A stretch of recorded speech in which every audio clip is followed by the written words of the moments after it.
Alhamdulillahilladzi bi ni'mati tatimmu shalihah. Alhamdulillah ala kulli hal wa fi kulli hal. Ashhadu an la ilaha illallah wahdahu la syarika lah. Iyyahu na'budu wa iyyahu nasta'in. Wa ashhadu anna Muhammadan abduhu wa rasuluhu la nabiyya ba'dah. Ikhwanul kiram, bapak-bapak, ibu-ibu yang dirahmati Allah, alhamdulillah kembali kita bersyukur kepada Allah Subhanahu wa taala atas limpahan nikmat, karunia, umur panjang, kesehatan dan bulan suci Ramadan. Mudah-mudahan semua limpahan rahmat karunia Allah menjadikan kita hamba yang lebih bertakwa di sisinya. Kemudian kita lengkapi kesyukuran kita kepada Allah dengan ta'zim wal ihtiram, penghormatan kita pula kepada baginda Sayyidina Rasulullah Muhammad bin Abdullah al-Mustafa sallallahu alaihi wasallam. Insyaallah pasti kita yang berada di tempat ini orang-orang yang ditunggu oleh Rasulullah di telaga Kausarnya nanti di yaumil qiyamah. Allahumma salli ala habibina wa safiina Muhammadin sallallahu alaihi wasallam. Bapak dan ibuku sekalian, alhamdulillah ini hari ke-15 kita berpuasa. Artinya posisi kita ini tancap gas dari hari pertama sampai subuh ini kita posisi berada di puncak, di tempat yang paling tinggi. Jadi posisi kita ini di atas. Maka mulai sebentar dan seterusnya 14 hari ke depan ini posisi kita tidak mendaki lagi. Posisi kita menurun. Biasanya perjalanan menurun itu perlu hati-hati. Gasnya tidak boleh terlalu dipakai, remnya yang diinjak baik-baik. Karena kalau salah di atas kita di puncak, kalau salah menurun kita bisa tergelincir. Maka mudah-mudahan sampai nanti penurunan, karena ini tempatnya penurunan, semua serba turun. Jemaah masjidnya biasanya mulai menurun, semua ibadah-ibadah juga menurun. Maka mudah-mudahan kita tetap orang-orang yang istiqamah sampai selesai Ramadan. Satu hadis Rasulullah, hadis sahih Imam Bukhari dari Ubadah bin Samit. Sebelum kita masuk bersama-sama kita bermuzakarah, Rasulullah bersabda bahwa sahabat ditanya sama Nabi, maukah kalian aku beritahukan satu amalan yang mana amalan itu ringan fil lisan, ringan sekali di dalam lisan kita ucapkan. Apabila kita lafazkan ini, kata Nabi, ketika kita bangun daripada stagaza minal nam, dari tidur, maka semua ibadah-ibadah kita selama satu hari insya Allah diterima oleh Allah Subhanahu wa ta'ala. Kalau ada kekurangannya Allah tutupi. Tentunya Rasulullah bala, ya Rasulullah pasti kami mau. Sampaikan kepada kami gerangan apa itu amalan yang bisa menyebabkan salat kita diterima, puasa kita diterima, Quran kita diterima, sedekah kita diterima, ziarah kita diterima. Apa itu gerangan ya Rasulullah? Maka kata Rasulullah sallallahu alaihi wasallam, ketika kamu bangun dari tidur, ucapkan ini satu kali saja. Marah, satu kali saja. Apa itu kata Rasulullah? La ilaha illallah wahdahu la syarikalah. Pasti kita hafal. Lahu mulku wa lahul hamd. Yuhyi wa yumitu wa huwa ala kulli syai'in qadir. Alhamdulillah wa subhanallah wa la ilaha illallah Allahu akbar Allahumma ghafirli. Maka kalau ini kalian ucapkan kata Rasul ketika kalian bangun dari tidur, ketika kalian terjaga dari tidur, maka semua amalan-amalan kalian dalam satu hari diterima oleh Allah. Ada lagi penambahannya, Allahumma ghafirli, ya Allah ampuni dosa saya. Maka kata Rasulullah, diterima amal kita selama satu hari, kemudian dosa-dosa kita selama satu hari itu dihapuskan oleh Allah Subhanahu wa taala. Bagaimana kalau kita baca ini doa di bulan suci Ramadan? Marilah sama-sama kita langsung amalkan ini doa. Apalagi biasanya ibu-ibu lebih gampang, lebih duluan bangun, terjaga. Nah, sama-sama kita. Ini hadis ada di kitab Sahih Bukhari, penjelasannya ada di Ibnu Hajar Al-Asqalani di syarahan Bukhari. Sama-sama kita ulang. La ilaha illallah wahdahu la syarikalah, lahu mulku wa lahul hamd, yuhyi wa yumitu wa huwa ala kulli syai'in qadir. Alhamdulillah wa subhanallah wa la ilaha illallah, Allahu akbar, Allahumma ghafirli. Siapa tahu bisa kita amalkan sampai meninggal. Ada penjelasannya dari ulama-ulama. Kenapa alhamdulillah dulu baru subhanallah, itu saja bedanya. Jadi alhamdulillah ini didahului karena ini mewakili doa bangun tidur, sudah cukup. Karena kita baru bangun, yang pertama kali kita lafazkan adalah alhamdulillah, karena Allah wafatkan kita, dibangkitkan kembali, maka kata-kata yang kita ucapkan adalah alhamdulillah. Sehingga kata ulama, walaupun kita terlupa baca doa bangun tidur yang sudah lazim, alhamdulillahilladzi ahyana ba'da ma matana wa ilaihin nusur, ini sudah mewakili daripada doa bangun tidur. Hadisnya sahih 100%.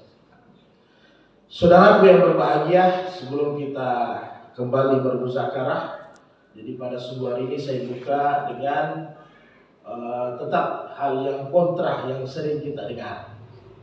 Masih ada hubungannya dengan Ramadan dan juga ada kaitannya dengan ujung-ujung pembayaran zakat. Apa itu? Sampai dan mungkin sampai kiamat tidak akan pernah disesati. Yaitu penentuan daripada hitungan awal Ramadan dengan akhir Ramadan. Yang kita kenal ada dua perhitungan, yaitu model melihat ru'yah, kemudian model menghitung yang kita kenal dengan hisab. Jadi saudaraku yang berbahagia, kenapa hal ini penting? Mungkin awal Ramadan tidak menjadi masalah. Kalau awal Ramadan tidak menjadi masalah, yang repotnya ini akhir Ramadan, karena di sini ada pembayaran zakat fitrah. Makanya pentingnya ini akhir Ramadan. Awal Ramadan kalau dia berbeda, utamanya saudara-saudara kita dari non muslim tidak terlalu kelihatan karena awal Ramadan. Yang kelihatan apabila perbedaan ini ada di akhir Ramadan 1 Syawal, ini pasti nampak kelihatan. Kenapa? Di situ nanti ada 2 lebaran. Kemudian di situ juga ada pembayaran zakat detik-detik terakhir. Ini penting. Jadi saudaraku yang berbahagia, pertanyaannya, di zaman Rasulullah, apa tolak ukurnya Nabi untuk melihat tanggal 1 bulan Qamariyah dan melihat akhir bulan Qamariyah? Jadi kedua-duanya ini terpakai sekarang. Jadi ini seperti orang bayar zakat fitrah dengan uang, dengan bayar zakat fitrah dengan beras, mirip. Yang pertama ru'yat. Apa dasarnya ru'yat ini? Ru'yat ini kalau bahasa Arab dari kata ra'ah. Ra'ah ini melihat. Jadi ru'yat ini melihat dengan ru'yatu bil ain, dengan mata kasar. Melihat dengan mata kasar kita. Pendapat melihat ru'yat ini menentukan 1 bulan itu 3 mazhab, hampir 4 mazhab sepakat. Mazhab Imam Syafi'i, mazhab Imam Hanafi, mazhab Imam Malik, setengah dari mazhab Imam Ahmad, setengah dari mazhab Imam Ahmad sepakat bahwa cara yang terbaik untuk melihat masuknya 1 Ramadan dengan masuknya 1 Syawal yaitu dengan ru'yat bil aini, melihat dengan mata. Dengan dasar dari Imam Mazhab ini sendiri adalah sebagaimana yang terjadi di zaman Rasulullah sallallahu alaihi wasallam. Hadis-hadis sahih yang menjelaskan tentang ini banyak sekali. Di antaranya kata Rasulullah, "Sumu li ru'yati", berpuasa kalian ketika melihat bulan. "Wa aftiru li ru'yati", berbuka kalian, artinya lebaran kalian ketika melihat bulan. "Fa innal ghubiyan" atau "fa innal gamam", apabila mendung menghalangi untuk melihat dengan mata baik 1 maupun nanti Syawal, fa'akmilu Sya'ban salasin, maka sempurnakan bulan Sya'ban itu sebanyak 30 hari kata Rasulullah. Pasti ini sudah tidak meleset.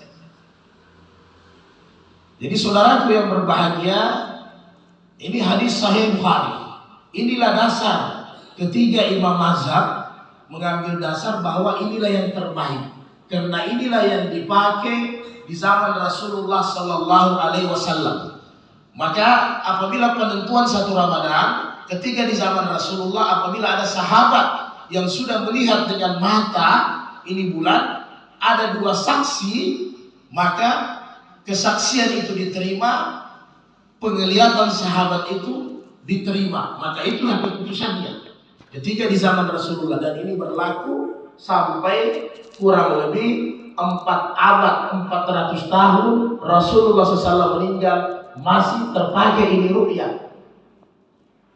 Nanti sudah zaman 5 abad Rasulullah meninggal, baru muncul ini ilmu hisab. Kemudian hisab itu apa? Hisab itu ya perhitungan, sama bahasanya matematika, ilmunya astronomis, falak.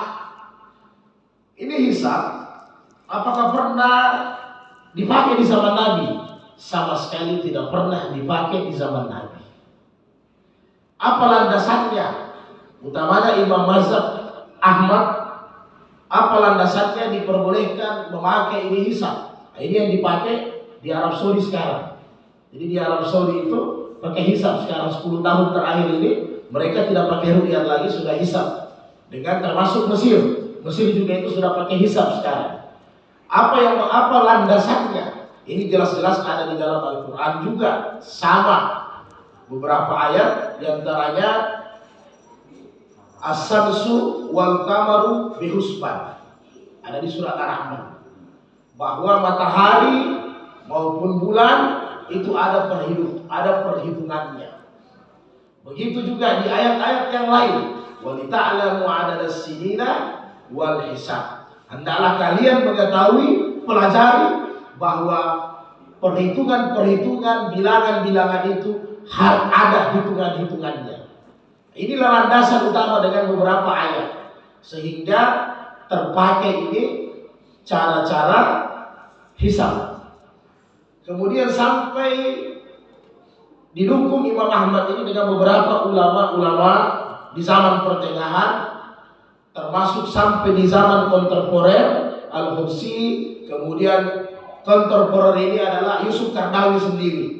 Itu mengatakan bahwa hisab ini sudah cocok dibuat pada saat ini, karena di zaman Nabi 1, perlengkapan tidak memadai. Walaupun ini dibantah juga sama Ibnu Taimiyah rahimahullah, padahal Ibnu Taimiyah sendiri bermazhab Imam Ahmad sebenarnya. Dibantah juga Ibnu Taimiyah bahwa di zaman Nabi ahli hisab itu sudah ada. Abu Abbas Al-Hutaybi dengan beberapa sahabat itu ahli perhitungan. Jadi Ibnu Taimiyah bilang sudah ada di zaman sahabat. tapi Nabi tidak pakai. Inilah perbedaannya, kontranya di sini. Karena menurut Yusuf Qaradawi, zaman ketiga Nabi itu perbedaannya jauh luar biasa. Jumlah manusianya belum banyak, jumlah saksinya juga belum banyak dibandingkan dengan zaman hari ini katanya. Nah, jadi saudaraku yang berbahagia yang dirahmati Allah, mungkin awal Ramadan tidak terlalu bermasalah. Karena Nabi sudah jamin hakaza baru 29. Jadi Nabi bilang bulan ini 10 30 hari atau 29. Jadi tidak terlalu masalah. Yang permasalahannya kalau 1 Syawalnya yang berbeda, maka perlu kita hati-hati. Karena di situ ada pembayaran zakat fitrahnya. Jadi saudara-saudaraku yang berbahagia, inilah saya buka pada subuh hari ini, bisa kita kembangkan bersama-sama. Tapi yang jelas sepakat semua ijma ulama dari kedua ini jangan dipertentangkan. Dua-duanya ada nas di dalam Al-Quran maupun di dalam hadis maupun di ijma ulama, dan semua ini adalah ulama-ulama yang qat'i, yang muktabar, bisa dipercaya. Tidak ada yang nazih, tidak ada yang tertolak, semua bisa dipercaya. Nah, jadi ini yang terjadi. Bahkan ukurannya, yang persoalannya tidak akan pernah ketemu karena memang ukuran derajatnya. Apalagi pemerintah kita sekarang sudah bersatu beberapa negara Asia Tenggara, termasuk Brunei, Malaysia, Singapura, Filipina, sudah mengambil standar 3 derajat lebih tinggi lagi. Sedangkan hitungan hisab mulai dari 0, derajat itu sudah bisa. Nah, jadi tidak akan pernah ketemu. Nah, tidak usah kita katakan sudah ada bulan, salah kita berpuasa, tidak salah. Nah, lambat kita berpuasa, tidak lambat. Atau cepat kita berpuasa, tidak cepat. Karena bumi ini bulan, tidak akan pernah penempatan antara matahari dengan bulan itu mau tepat sampai kapanpun. Nah, jadi tidak ada yang salah dalam hal ini. Hanya yang perlu kita berhati-hati adalah akhir-akhir daripada Ramadan. Demikian kira-kira yang bisa kami sampaikan. Ada hal-hal yang perlu kita bahas, banyak yang bahas tentunya di dalamnya. Silahkan supaya majelis kita ini majelis aktif. Jangan khawatir saudara-saudaraku sekalian. Kata Rasulullah dalam hadis-hadis sahihnya Imam Tirmizi, "Man haraja talabil ilmi fa huwa fi sabilillah hatta yarji." Barang siapa yang keluar dari rumah bermusyakara tentang ilmu, dia berada di jalan Allah Subhanahu wa taala. Sehingga kata Imam Tirmizi, siapa yang dulu dalam majelis ilmu, dia meninggal di majelis ilmu, dia seolah-olah berjuang fi sabilillah. Bahkan Imam Syafi'i menjelaskan, ketika majelis ilmu itu selesai, dia berjalan pulang ke rumah, tiba-tiba ajal menjemput, dia juga seolah-olah berada di jalan Allah Subhanahu wa taala. Alhamdulillah, Allah musta'an. Assalamualaikum warahmatullahi wabarakatuh.